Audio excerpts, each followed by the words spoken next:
श्री स्वामी समर्थ। नाशिकमध्ये एक जुनं घर होतं, मोठं, शांत पण थोडंसं विचित्र। त्या घरात रोहिणी नावाची एक मुलगी आपल्या आईसोबत राहत होती। वडिलांच्या मृत्यूनंतर त्यांनी हे घर सोडलं नव्हतं, कारण त्या घराशी खूप आठवणी जोडलेल्या होत्या। पण त्या घरात एक गोष्ट खूप विचित्र होती। घराच्या मागच्या बाजूला एक जुना दरवाजा होता, लाकडी, जाड आणि कायम बंद। लहानपणापासून रोहिणीला एकच गोष्ट सांगितली गेली होती, हा दरवाजा कधीच उघडू नकोस। तिने कधी प्रश्न विचारला नाही, पण तिच्या मनात नेहमी कुतूहल होतं, का उघडू नको। वर्षे गेली, रोहिणी मोठी झाली। एक दिवस आई काही कामासाठी बाहेर गेली होती। घरात रोहिणी एकटीच होती। त्या दिवशी वातावरण काहीसं वेगळं होतं, शांत पण जड। ती घरात फिरत होती आणि तिचं लक्ष पुन्हा त्या दरवाजाकडे गेलं। आजपर्यंत ती कधीच इतकी जवळ गेली नव्हती। ती हळूहळू पुढे गेली, दरवाजावर हात ठेवला। थंड, तिचं हृदय जोरात धडधडत होतं। उघडू नको, आईचा आवाज तिच्या मनात घुसला। पण आज कुतूहल जास्त होतं। तिने हळूच कडी हलवली, कडी आपोआप उघडली। दरवाजा चल असा आवाज करत उघडला।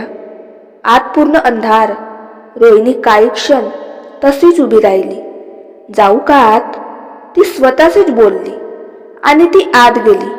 आत एक लहान खोली होती, धूळ, जुनी वस्तू आणि एक विचित्र शांतता। त्या खोलीच्या कोपऱ्यात एक जुना आरसा होता, मोठा, धुळीने झाकलेला। रोहिणी त्याच्या जवळ गेली, हाताने धूळ पुसली आणि अचानक तिला आरशात काहीतरी वेगळं दिसलं। ती स्वतःचं प्रतिबिंब पाहत होती, पण तिच्या मागे कोणीतरी उभं होतं। ती घाबरून मागे वळली, कोणीच नव्हतं। ती पुन्हा आरशात पाहते, पुन्हा तेच। आता तिच्या अंगावर काटा आला। ती घाबरून बाहेर पडणार इतक्यात तिच्या कानात एक आवाज आला, थांब। ती थबकली। तो आवाज शांत होता, भीतीदायक नव्हता। ती हळूहळू मागे वळली, कोणीच नव्हतं, पण आवाज पुन्हा आला, घाबरू नकोस। रोहिणीचा श्वास अडकला। कोण आहे, ती घाबरतच म्हणाली। उत्तर नाही, पण तिचं लक्ष पुन्हा आरशाकडे गेलं। आता आरशात तीच व्यक्ती स्पष्ट दिसत होती, शांत चेहरा, पांढरे कपडे, आणि ती व्यक्ती तिच्याकडे पाहत म्हणाली, हा दरवाजा बंद ठेवायला सांगितलं होतं, कारण तू तयार नव्हतीस। रोहिणी थरथर कापत होती।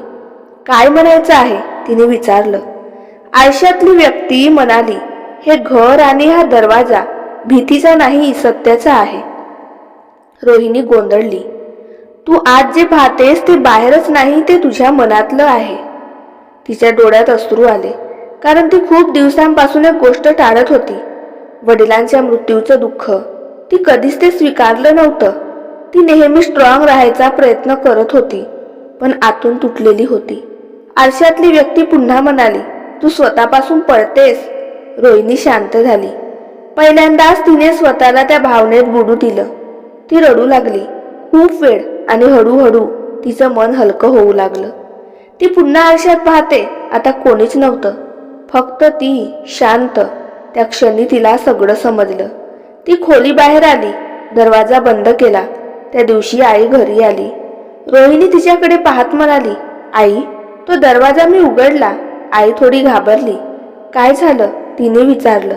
रोहिणी शांतपणे म्हणाली, तिथे काही भयानक नाही, तिथे सत्य आहे। आईच्या डोळ्यात पाणी आलं। ती हळू आवाजात म्हणाली, मला माहित होतं, एक दिवस तू तयार होशील।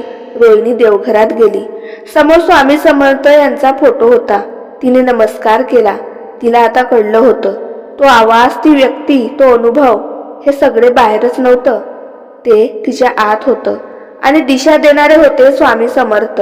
त्या दिवसानंतर ती कधीच त्या दरवाजाला घाबरली नाही, कारण तिला समजलं होतं, भीतीच्या मागेचं आपलं खरं उत्तर असतं।